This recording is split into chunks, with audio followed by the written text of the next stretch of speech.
Hello students and welcome back to the channel once again. I am Lakshmi and आज की इस video के अंदर हम साइटोलॉजी यूनिट का एक बहुत ज़्यादा इम्पॉर्टेंट टॉपिक इस शॉर्ट वीडियो के ज़रिए कंप्लीट करने वाले हैं विद शॉर्ट नोट्स, जो कि आपको आपकी मेडिकल एंट्रेंस एग्ज़ाम की रिवीजन के अंदर बहुत ज़्यादा हेल्प करने वाला है, क्योंकि नीट एग्जामिनेशन काफ़ी क्लोज है और आप लोगों को इस टाइम पर अपनी रिविजन करनी चाहिए।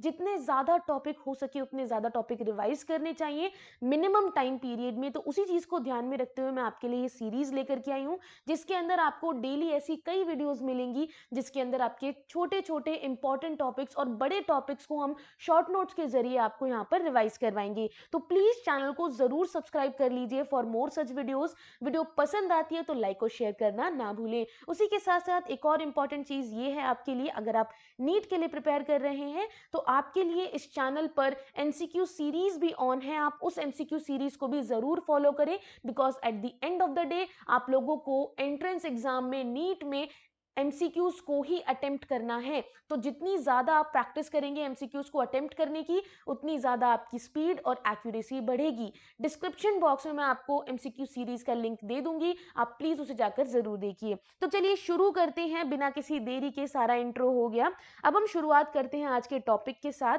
हमारा टॉपिक है एंडोप्लाज्मिक रेटिकुलम। नाउ कई बच्चे ऐसे होंगे जो एंडोप्लाज्मिक रेटिकुलम में कंफ्यूज भी होते होंगे कि स्मूथ कौन सा है, रफ कौन सा है। तो वो सारी कंफ्यूजन आज की इस वीडियो के अंदर आपकी सॉल्व होने वाली है। सबसे ज्यादा इंपॉर्टेंट चीज क्या है कि आप ये जान ले कि ये एक ऑर्गेनल है बाकी ऑर्गेनल्स की तरह। प्लस इसकी खास बात ये है that it is a membrane bound organelle. Membrane bound organelle का मतलब क्या है कि इसके चारों तरफ एक मेम्ब्रेन प्रेजेंट होती है। उसके बाद it is a network of tubes and sheets. Tubes और शीट्स का नेटवर्क है। इसका मतलब क्या हुआ, आप यहां पर एक सेकेंड, आप यहां पर कुछ ट्यूब्स देख पा रहे हो, दीज आर द ट्यूब्स, और ये आप यहां पर शीट्स देख पा रहे हो, इनका नेटवर्क होता है, मिलकर बनता है एंडोप्लाज्मिक रेटिकुलम। उसके बाद इसकी अटैचमेंट की अगर मैं बात करूं, दिस इज वेरी इंपॉर्टेंट। आपको नीट में ऐसे क्वेश्चन देखने को मिलते हैं कि अटैच्ड कहां से होगा। ओके तो ये चीज आप जरूर याद रखें कि that it is attached from one side. एक तरफ से तो ये प्लाज्मा मेम्ब्रेन से अटैच होता है। अगर मैं यहां बना दूं, ये आपकी हो जाएगी प्लाज्मा मेम्ब्रेन, और जो दूसरी साइड होती है, जो ये वाला साइड है, ये आपका अटैच है किससे, न्यूक्लियर मेम्ब्रेन से। The other side is attached with outer nuclear membrane. आप देख सकते हैं न्यूक्लियर एनवेलप है और इससे आपका एंडोप्लाज्मिक रेटिकुलम अटैच्ड है। उसके बाद एंडोप्लाज्मिक रेटिकुलम किस किस रूप में, किस किस तरह से अकर हो सकता है, क्या क्या स्ट्रक्चर उसके हो सकते हैं, हम उसको ध्यान में रखते हैं। So there is occurrence of endoplasmic reticulum. First is it can be of vesicle form. Vesicle का मतलब क्या हुआ, बैग लाइक स्ट्रक्चर। किस टाइप का, बैग्स लाइक स्ट्रक्चर। जैसे कि कुछ इस तरीके का स्ट्रक्चर होगा, आप इसको अगर दोनों तरफ से खींचोगे तो ये कुछ इस तरीके से हो जाएगा। ओके तो ये होता है एक फॉर्म। सेकेंड फॉर्म किस तरीके हो सकता है, सिस्टर्ने फॉर्म में हो सकता है। सिस्टर्ने मतलब, सिस्टर्ने का मतलब ये जो आपको यहाँ फोल्डिंग्स देखने को मिल रही है ना, ये जो आप यहाँ फोल्डिंग्स देख रहे हो, ये foldings these are known as cisternae. So cisternae is closed and fluid filled sac. उसके बाद लॉन्ग टिब्यूल्स, यानी कि एक और फॉर्म होता है एंडोप्लाज्मिक रेटिकुलम का, वो है टिब्यूल्स के रूप में। और टिब्यूल्स मैं आपको ऑलरेडी बता चुकी हूँ, इस तरीके से टिब्यूलर फॉर्म में ये प्रेजेंट होता है। उसके बाद हम आते हैं कुछ टाइप्स पे। दो टाइप के एंडोप्लाज्मिक रेटिकुलम होते हैं। पहला होता है rough endoplasmic reticulum, second is smooth endoplasmic reticulum. चलिए दोनों को शॉर्ट नोट्स के जरिए topic by topic, point by point हम लोग समझते हैं। सो रफ एंडोप्लाज्मिक रेटिकुलम, सबसे पहली चीज तो आपको यहाँ पर देखने को मिलती है कि ग्रैन्यूल्स प्रेजेंट होंगे, so it will be granular. Okay उसके बाद हम आते हैं जो ATS राइबोसोम जो होता है, it binds by their larger subunit. इनकी जो लार्जर सब यूनिट होती है with the help of two glycoprotein, ribophorin 1 and ribophorin 2 on the surface of rough endoplasmic reticulum. अब आप बोलोगे मैम ये तो बहुत हाई फाई नॉलेज हो गई, लेकिन नीट के अगर पॉइंट ऑफ व्यू से हम देखें तो बहुत ज्यादा इंपॉर्टेंट है ये।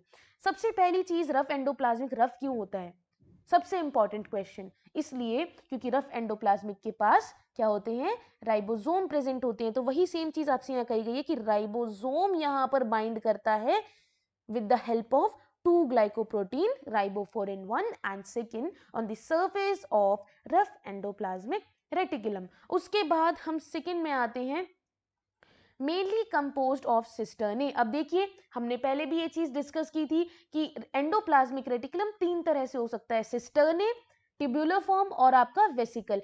तो यहाँ पर अगर ये फोल्डिंग्स आ गई तो फोल्डिंग्स के पास आपको ये जो छोटे छोटे से ये डॉट डॉट देखने को मिलते हैं, ये क्या है, राइबोसोम है। और राइबोसोम किस में प्रेजेंट है, रफ एंडोप्लाज्मिक रेटिकुलम में। तो आपको किस रूप में देखने को मिल रहा है, सिस्टर्ने रूप में देखने को मिल रहा है ये एंडोप्लाज्मिक रेटिकुलम। उसके बाद अबेंडेंटली ऑकर, अब इनकी लोकेशन क्या होती है, ज्यादातर आपको ये देखने को मिलेंगे उन सेल में जो कि एक्टिवली इंगेज्ड होते हैं प्रोटीन को बनाने में और उसके सिक्रीशन में। ओके, तो प्रोटीन को बनाने वाले कौन से सेल होते हैं, प्रोटीन फैक्ट्री किसको कहा जाता है, राइबोसोम। ओके, तो ये यहाँ पर प्रूव करता है राइबोसोम का प्रेजेंस। उसके बाद कुछ एग्जांपल्स पर अगर आ जाए कि कौन से सेल में ये प्रेजेंट होंगे, तो लिवर, पैनक्रियाज, गॉबलेट सेल इसके कुछ एग्जांपल्स हैं। आगे हम आते हैं सेकेंड टाइप पर, that is smooth endoplasmic reticulum. ये आपको नाम से पता चल रहा होगा दैट यहाँ पर स्मूथ है, इसका मतलब इसके ऊपर राइबोसोम प्रेजेंट नहीं होंगे, राइबोसोम एब्सेंट है। और ये ग्रैन्यूल्स प्रेजेंट नहीं होते, इसका मतलब ए ग्रैन्युलर है। Okay, so ribosomes and ribophorins are absent. उसके बाद मेनली कंपोज्ड ऑफ ट्यूब्यूल्स, ये जो ट्यूब वाला स्ट्रक्चर आपको देखने को मिल रहा है ना, इसका ये बना हुआ होता है। जैसे रफ एंडोप्लाज्मिक रेटिकुलम इन सिस्टर्ने का बना हुआ था, वैसे ही स्मूथ एंडोप्लाज्मिक रेटिकुलम इन टिब्यूलर फॉर्म का बना हुआ है। आप देख रहे हो यहाँ पर कोई डॉट डॉट स्ट्रक्चर नहीं है, इसका मतलब क्या है, यहाँ पर राइबोसोम एब्सेंट है। उसके बाद इनकी लोकेशन, ये अबेंडेंटली उन सेल में देखने को मिलते हैं जो कि ग्लाइकोजन और लिपिड का, ये बहुत ज्यादा इंपॉर्टेंट है, एक second, this is very much important कि ग्लाइकोजन और लिपिड, ग्लाइकोजन और लिपिड के मेटाबॉलिज्म के साथ कंसर्न होते हैं, वहां पर इनका फंक्शन होता है। तो कोई अगर आपसे फंक्शन पूछेगा तो आप क्या लिखेंगे, दैट स्मूथ एंडोप्लाज्मिक रेटिकुलम उन सेल में प्रेजेंट होगा, क्या हेल्प करवाता है, that is concerned with glycogen and lipid metabolism. तो मेटाबॉलिज्म इसका एक फंक्शन हो गया। उसके बाद एनिमल सेल के अंदर lipid like steroidal hormone are synthesized in smooth endoplasmic reticulum।